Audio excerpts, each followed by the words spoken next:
नमस्कार, स्वागत है आपका फायदेमंद फंड्स में। मैं हूं नीरज वाजपेयी और आज एक और नए फंड की बात करेंगे।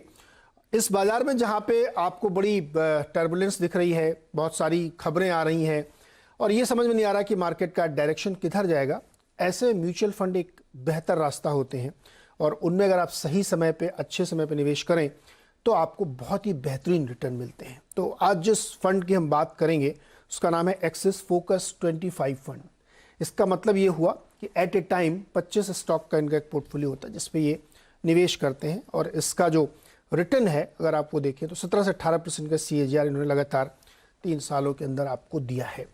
तो इस फंड के बारे में जानेंगे, इस फंड में क्यों निवेश करना चाहिए इसके बारे में जानेंगे और इसका इस समय जो मार्केट का डायनेमिक्स है उसमें जानेंगे और इसके पोर्टफोलियो में क्या क्या सम्मिलित है उसके बारे में बातचीत करेंगे। बातचीत करने के लिए हमारे साथ हैं इस फंड के मैनेजर जिनेश गोपानी।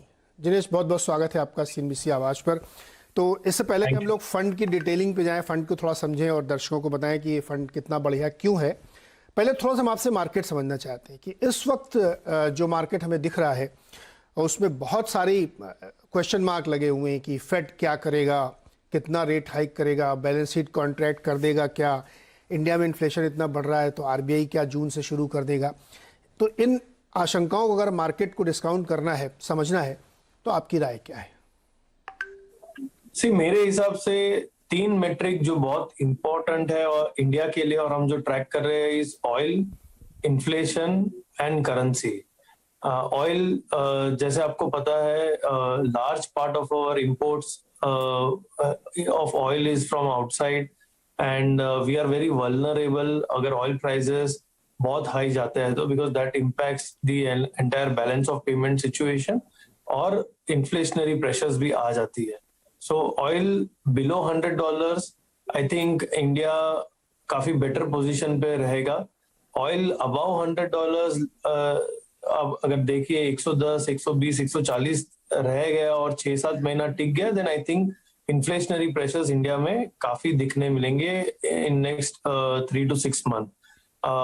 उसके साथ currency, as of now, I think thanks to Reserve Bank of India and thanks to our forex reserves, I think currency काफी स्टेबल है इतने वॉलेटाइल एनवायरनमेंट में। जब तक करेंसी स्टेबल है आई थिंक बहुत प्रॉब्लम नहीं होगा एंड जो FDI का पैसा आ रहा है एटलीस्ट वो आते रहेगा। पर अगर करेंसी वॉलेटाइल हो जाती है then it puts question mark on country's economy. So I think oil, inflation और currency are the 3 metrics जो हम देख के चल रहे हैं। और उसके आगे आपको पता है ग्लोबल इवेंट्स क्या हो रहे हैं एंड इनडायरेक्टली और डायरेक्टली ये 3 मेट्रिक है जिसपे उसका इम्पैक्ट आएगा।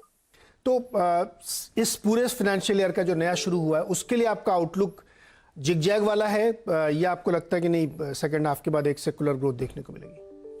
आई थिंक नेक्स्ट 3 से 6 महीना थोड़ा ट्रिकी रहेगा क्योंकि आपको अर्निंग्स ग्रोथ प्रोफाइल देखनी पड़ेगी। इकोनॉमी थर्ड वेव के बाद जस्ट मोमेंटम में आई थी और अभी आपका ये US फेड का इशू, ऑयल का इशू सब आने लगा। सो आई थिंक अभी भी मोमेंटम ऑन ग्राउंड इतना खराब नहीं है, बट आगे जाके 1-2 क्वार्टर आपको क्लियरली देखना पड़ेगा कि इन्फ्लेशन के वजह से डिमांड डिस्ट्रक्शन कितना हो रहा है। आपने अभी लेटेस्ट मॉनेटरी पॉलिसी में सुना होगा कि GDP ग्रोथ थोड़ा टेपर डाउन कर दिया है, इन्फ्लेशन गाइडेंस थोड़ा हाई कर दिया है।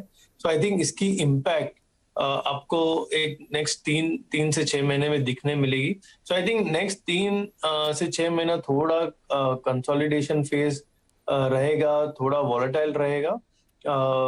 अगर ऑयल $100 के नीचे आ जाता है then I think we should have a good second half. अगर ऑयल 120, 140 हो जाता है देन आई थिंक थोड़ी ये साल थोड़ी प्रॉब्लम रहेगी। करेक्ट। जिनेश, जो म्यूचुअल फंड के इन्वेस्टर्स होते हैं वो 2 चीजें देखते हैं, एक तो कि कितना रिटर्न उसने दिया, NAV कैसी चल रही है, तो 2-3 साल का 5 साल का NAV देखते हैं और CAGR देखते हैं। दूसरा वो देखते हैं कि हमारा फंड मैनेजर कौन है और उसकी इन्वेस्टिंग स्टाइल क्या है। तो हमारे दर्शक ये जानना चाहते हैं कि जिनेश की इन्वेस्टिंग स्टाइल क्या है? नहीं सी हमारी, अगर आप एक्सिस हाउस की फिलॉसफी देखिए, हम 4-5 पॉइंट पे बहुत ज्यादा फोकस करते हैं और उसके उसके हिसाब से ही हमारा यूनिवर्स बनता है, हमारा रिसर्च होता है। So first and foremost is corporate governance. हम मैनेजमेंट की पेडिग्री, उनकी वे ऑफ डूइंग बिजनेस पे बहुत ध्यान देते हैं, रिसर्च करके ट्राई करते हैं कि आप रॉन्ग ना जाए, ये मेन मेट्रिक पे। सेकंड है, हम स्केलेबल बिजनेस और ग्रोथ बिजनेस देखते हैं। हमें ऐसा लगता है कि लॉन्ग टर्म बेसिस पे growth is lever to prosperity, growth is lever to earnings growth and cash flows. So हम ग्रोथ एज अ मेट्रिक ज्यादा ध्यान रखते हैं। हम अपने आप को कंफ्यूज नहीं करते कि हम वैल्यू फंड है कि ग्रोथ हाउस है कि डिविडेंड है कि और कुछ है।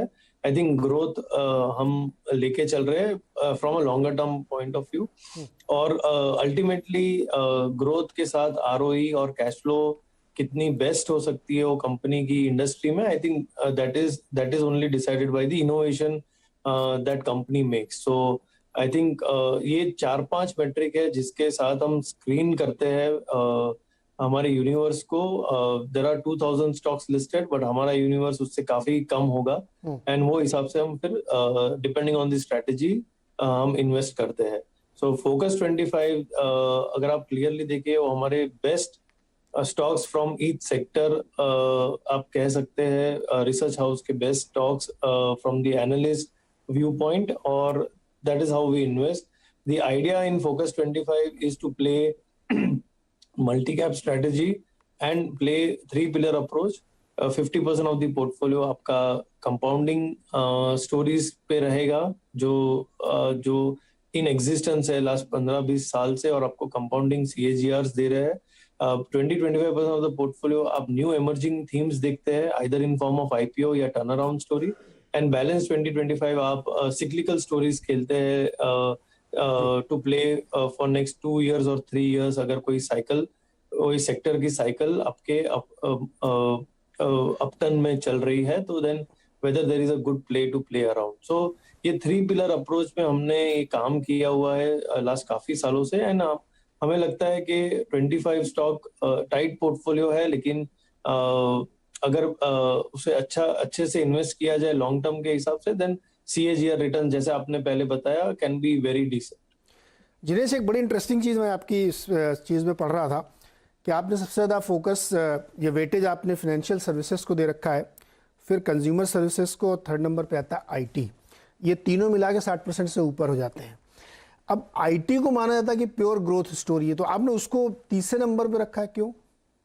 नहीं, आई थिंक अगर आप चेंजिंग सिनारियो देखिए, जैसे इन्फ्लेशन बढ़ता है, I think financials tend to do well, specially private sector enterprises. Why I am saying is normally assets reprice faster होते हैं एज कंपेयर टू लायबिलिटीज, और in the rising interest rate environment and in the slight inflationary environment, I think banks are able to price their product at a higher price while taking into account the risk systems of the NPAs and the asset quality. So इसीलिए हमने थोड़ा technical changes किया है कि आज 2.5 साल के बाद economy has just come back to pre covid level, और अभी हमें लगता है if all goes well and there are no black swan events, आपको फोर्थ वेव नहीं आता है या oil prices around this levels रहते हैं, तो आई थिंक फाइनेंशियल्स में काफी अर्निंग्स ग्रोथ मोमेंटम आपको दिखेगा, and hence financial as a sector हम थोड़ा ज्यादा बुलिश। फाइनेंशियल चूंकि रेट का साइकिल भी ट्रेंड चेंज हो रहा है यहाँ पे, मेटल्स पे आप बहुत कम बुलिश हैं as compare to your matrix, क्यों? क्योंकि बहुत बढ़ चुके इसलिए, या आपको लगता है कि अब एक कूल ऑफ का पीरियड है वहाँ पे? नहीं, आई थिंक हम नॉर्मली जब स्क्रीन करते हैं वी लुक फॉर, जैसे मैंने बताया, more secular businesses, more growth businesses. We don't like so much volatility in the sectors. So वो हिसाब से अगर आप हमारा जो स्क्रीनर होता है उसमें metals as a space on the lower quartile आता है। ओके, जिनेश, एक चीज और समझाइए। आपने कहा कि आप इस कंफ्यूजन में, इस डिबेट में नहीं पड़ते कि ग्रोथ पे जाना है कि वैल्यू पे जाना है, और आपका फोकस बिल्कुल क्लियर रहता है। लेकिन कई स्टॉक हैं जिनके मल्टीपल्स बहुत ऊपर चले जाते हैं और वो ऊपर ही ऊपर चलते रहते हैं। तो कुछ लोग कहते हैं महंगा है, अच्छा है तो अच्छे पे मिलेगा। See, I think valuation has to be seen in sync with what kind of innovation that company is doing, हाँ। what kind of growth prospects that company has, and ultimately everything boils down to return on equity and cash flow generation. अगर growth आपकी industry से ज्यादा है, ROEs delivery आपकी industry से average industry से ज्यादा है और कैश फ्लो जनरेशन आपकी कैश फ्लो ग्रोथ आपकी इंडस्ट्री से ज्यादा एवरेज इंडस्ट्री लेवल से ज्यादा है, तो नॉर्मली हमने देखा है कि business model is very very strong and generally it becomes leader in that space. So जब तक ये 3 metric growth, ROE and cash flow deliver करते रहेगा, आई थिंक तब तक आपको स्केर्सिटी प्रीमियम आप बोल सकते हैं या मैनेजमेंट पे आप एक्स्ट्रा प्रीमियम दे सकते हैं. वो हिसाब से एग्जीक्यूशन, अल्टीमेटली कोई भी बिजनेस में execution is very very important. So अगर आप एग्जीक्यूशन बहुत ही स्ट्रॉन्ग कर रहे हो ईयर आफ्टर ईयर और इनोवेशन भी करते जा रहे हो, then there is a tendency you start getting higher premium. अब whether it should be 20p, 30p, 40p, 50p, that we don't decide. It is more outcome of capital and the cost of capital in the world. So जैसे आपने देखा होगा last before COVID also cost of capital in the global markets were near to zero. तो आज अगर उसको discounted cash flow method पे कोई कंपनी को इवेल्युएट करनी है और उसका weighted average cost of capital mean 2-3% है, तो ऑब्वियसली उसका टारगेट प्राइसेस काफी हायर दिखेगा as compare to what we take for Indian weighted average cost of capital. So I think valuation premium एक हद तक आप बिजनेस को दे रहे हो और दूसरा है क्या कॉस्ट ऑफ कैपिटल पे आप उसको वैल्यू कर रहे हो. किस डेफिनेटली ये तो एक बेहतरीन पैरामीटर है. जिनेश, आपने एक बात और कही कि आप उस मार्केट कैप की लक्ष्मण रेखा पे ज़्यादा चक्कर में नहीं फंसते. जहां बढ़िया स्टॉक है जो अच्छी ग्रोथ दे रहा है वो आपके रडार पे आएगा और वो उस 25 में शामिल भी हो सकता है. बहुत सारे नए नए बिजनेसेस निकल के आ रहे हैं, बहुत सारी नई थीम्स निकल के आ रही हैं. वहां से कुछ पिक करने का इरादा ये सोच रहे हैं, आप देख रहे हैं? नहीं, तो हम जैसे मैंने बताया 20-25% of the portfolio new emerging themes हम खेलेंगे. सो हमने थोड़े IPOs भी खेले होंगे, इवेल्युएट किए होंगे, शायद नहीं भी डाले होंगे सब IPOs में.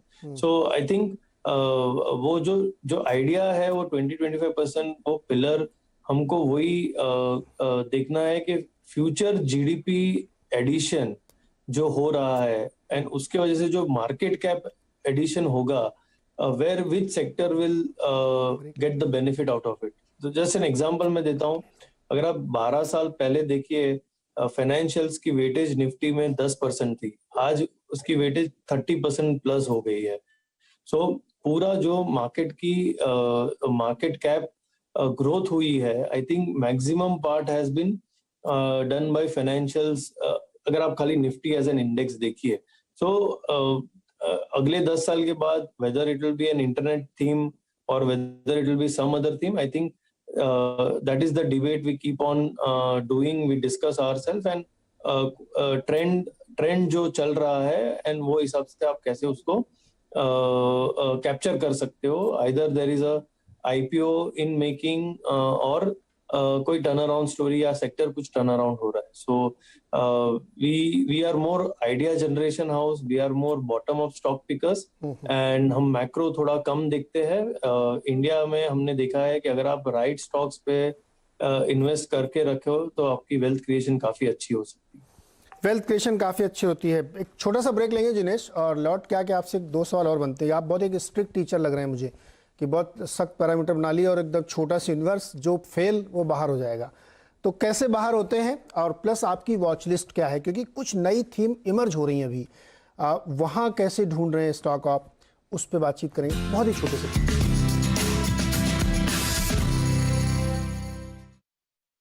When I was young, I'd spend my time searching for something to call mine.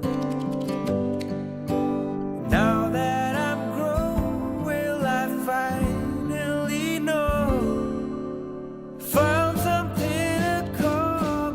जो कार आपके दिल में है वही कार मायने रखती है।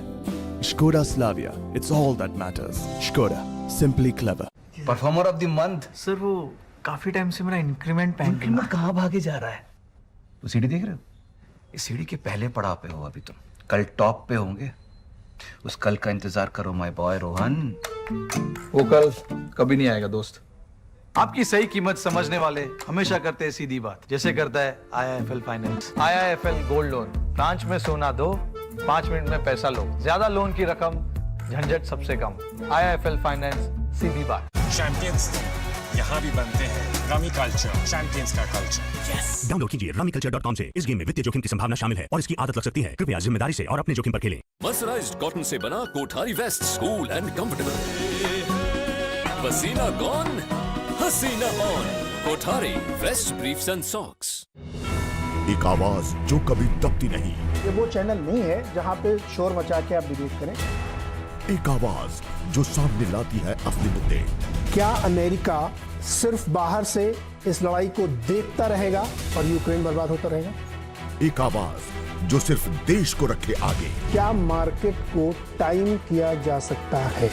बहस के शोर से अलग देश की सबसे असरदार बहस। देखिए आवाज अड्डा।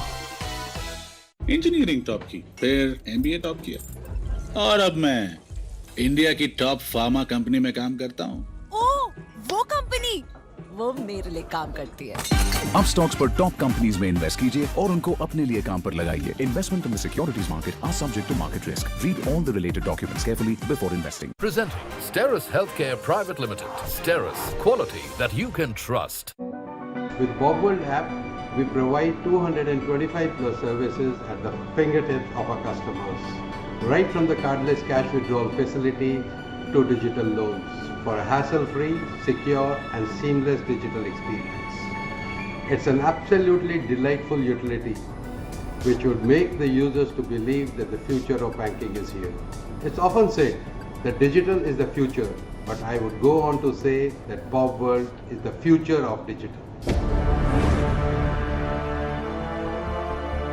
Bank of Baroda presents The Future of Banking, powered by CNBC TV 18.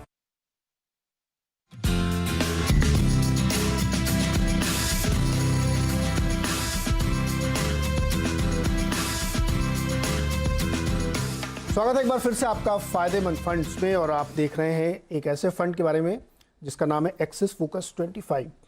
इसके नाम से ही आप समझ गए होंगे कि एक बहुत ही फोकस्ड कुछ स्टॉक्स का एक पोर्टफोलियो बना के इस पे किया जा रहा है। हम बातचीत कर रहे हैं फंड मैनेजर जिनेश से। जिनेश, आप हम लोग जब बचपन में थे तो बड़े स्ट्रिक्ट टीचर थे हम लोगों के भी। मेरे पर्सनली जो मेरे थे वो मतलब ज़रा सी गलती हो ना तो पनिशमेंट पक्का था। मुझे आपका फंड देख के वैसे ही फीलिंग आ रही कि आपने एक तो छोटा यूनिवर्स बना रखा है। ढूंढने के लिए तो पूरी दुनिया है, लेकिन जिनसे परफॉर्म कराना है वो एकदम लिमिटेड है और करना ही पड़ेगा उनको। तो जैसे बहुत सारे नए नए IPOs आए, आपने कहा उनमें डाले पैसे या कोई ऐसा स्टॉक या खासतौर पे स्पेशली IPO में, तो पनिशमेंट भी मिला उनको? So always there is a learning in new themes. So कहीं आपको पनिशमेंट मिला होगा, कहीं आपने अच्छे पैसे बना के निकल गए होंगे। So that is part and parcel of the cycle. The idea is कि वो स्पेस को आपको इग्नोर नहीं करना है, because there are times that अगर आप वो इग्नोर कर जाते हो तो आपके वो रडार में से निकल जाता है। एनालिस्ट को फिर वो काम नहीं कर सकता है, because already they are doing so much work on the other companies. एक बार आपके वो रडार से निकल गया, देन वो वापस रडार में लाना, एंड अगर स्पेस वो चल गया, then you will miss out that story. So I think idea is कि don't miss out any themes, but at the same time very careful and have a controlled approach rather than taking big bets without knowing the outcomes. तो आपकी नज़र इस बात पर रहती है कि लड़का IIT निकाल सकता है, इसलिए 1 आध साल का ग्रेस दे सकते हैं उसको। ये भी एक अच्छी स्ट्रेटजी हो सकती है। नहीं, डेफिनेटली नई थीम में तो थोड़ा सा आपको वक्त देना भी पड़ेगा, ये भी अच्छी स्ट्रेटजी। मैंने कहा था कि हम आपकी वॉच लिस्ट भी जानना चाहते हैं, क्योंकि बहुत सारी ऐसी थीम्स हैं, इलेक्ट्रिक व्हीकल की थीम हो या एनर्जी में नए नए चेंजेस हो रहे हैं, वहाँ पे बहुत डेवलपमेंट्स हो रहे हैं। तो किन सेक्टर्स पे जो आपकी वॉच में है आप उन पे नज़र बनाए हुए हैं, जिन पे आप बताना चाहते हैं कि हाँ ये एक इमर्जिंग थीम है इंडिया की या ग्लोबली, जिस पे फोकस करना जरूरी है? आई थिंक जैसे आपने बताया इलेक्ट्रिक व्हीकल या green hydrogen as a theme जो अभी एकदम even government policies are being shaped around that. I think clearly 10-15 साल के बाद अगर आप देखेंगे the real problem of climate change, the real problem of all these pollutions, उसकी आंसर यही है कि आप ईवी में चले जाइए या green hydrogen based business B2B businesses कीजिए. सो आई थिंक काफी थीम्स एमर्ज हो रही है. इनफैक्ट नए थीम से अलावा आपके काफी इनोवेशंस हो रही है एग्जिस्टिंग बिजनेस में. सो वो भी आपको देखना पड़ेगा कि कैसे एग्जिस्टिंग कंपनीज नेविगेट करती है नए टेक्नोलॉजिकल चेंजेस को एंड कैसे अपने आप को रीशेप कर रही है for future growth. So I think there is lot of innovation happening. जैसे मैंने बताया कि जैसे कॉस्ट ऑफ कैपिटल आपका 0 था, काफी स्टार्टअप्स आ गए जो आज बड़े बड़े कंपनीज को कॉम्पीट कर रहे हैं at certain levels of businesses. So I think even old veteran companies also need to reshape themselves very, very fast. Otherwise, they will lose the game. So I think it depends on sector and depends on vertical, which is B2C vertical है या B2B.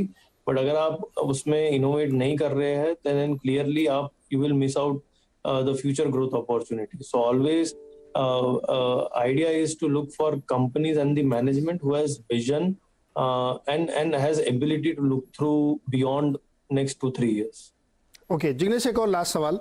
आप अपने portfolio को किस तरीके से रिजिक करते हैं? इसको चाहे टाइम फ्रेम में हम रख लें कि इतने दिन में बदलना है या इतने रिटर्न पे बदलना है या प्रॉफिट को मैक्सिमाइज करना है जिससे शार्प रेशियो बेटर रहे आपका, वो क्या टाइम फ्रेम होता है? I think normally average अगर आप देखें we take 3 to 5 years as a good cycle, business cycle point, जहां आप देख सकते हैं कि every business goes through his ups and downs and over a period of 3-5 years आपको स्टेबिलिटी दिख जाती है. सो मे बी एक साल थोड़ा अच्छा नहीं होगा, next year they bounce back very nicely if management is good और बिजनेस मॉडल स्ट्रांग है. So generally my advice would be आप कोई भी फंड हमारा देखिए, आप 3 से 5 साल के साइकिल में देखिए, then we normally come out as a decent wealth creation house. So हम बिजनेस साइकिल के हिसाब से हमारे फंड को देखते हैं. And if you are buying businesses then you need to have patience and ultimately patience pay off. Ultimately patience ही काम आता है और जितनी मेहनत जिग्नेश कर रहे हैं लोगों के लिए फंड को बेहतर करने के लिए, उससे ये बात भी साबित होती है कि अगर आप पेशेंटली रुकते हैं, थोड़ा सा समय देते हैं, तो आपको एक अच्छे रिटर्न मिलते हैं और आप एक्चुअली वेल्थ क्रिएट कर सकते हैं. तो एक्सिस फोकस 25 फंड के बारे में जिग्नेश ने हमें बहुत विस्तार से समझाया और हमने बहुत टेढ़े मेढ़े सवाल भी पूछे कि कुछ और ज़्यादा बेहतर सभी समझ सकें. तो जिग्नेश ने उसको बहुत ही अच्छे समझाया हमें. ये एक बेहतरीन फंड है और इसका आप लोग पढ़िएगा भाई. इसकी पोर्टफोलियो में जो क्वालिटी स्टॉक्स हैं वो बेहतर रिटर्न देने की क्षमता रखते हैं और पोर्टफोलियो बहुत बेहतरीन है क्योंकि बहुत सारे सेक्टर्स को इसमें उसकी टॉप पिक्स को शामिल किया गया है और जो नई थीम्स आ रहे हैं उनको भी रखा गया है. तो उम्मीद करते हैं कि आपके निवेश की जर्नी में ये भी हिस्सा बन सकता है. आप इसके बारे में खूब पढ़िए, अपनी समझ विकसित करिए और इस इंटरव्यू को देख के और समझने की कोशिश करिए. जिनेश बहुत बहुत स्वागत है, बहुत बहुत धन्यवाद हमारे इस शो में शामिल होने के लिए और हमारे दर्शकों को, निवेशकों को ये समझाने के लिए कि एक्सिस फोकस 25 फंड में क्यों निवेश करना चाहिए. फायदेमंद फंड्स में आज के लिए इतना ही. बहुत बहुत